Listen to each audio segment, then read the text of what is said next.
তোমার রহমতের সামনে আমার গুনার তো কোনো অস্তিত্ব নাই মওলা। আমার গুনাহ না হয় পাহাড় পরিমাণ হবে, বেশি থেকে বেশি আসমান পরিমাণ হবে, না হয় পুরা পৃথিবী পরিমাণ হবে।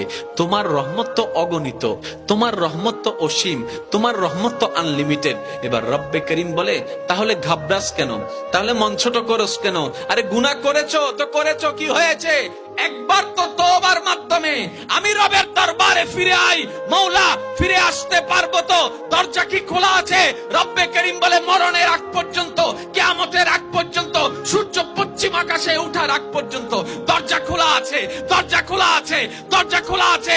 এবার বান্দা বলে, মওলা 24টা ঘন্টার কোন টাইমে আসলে সে দরজা খোলা পাবো?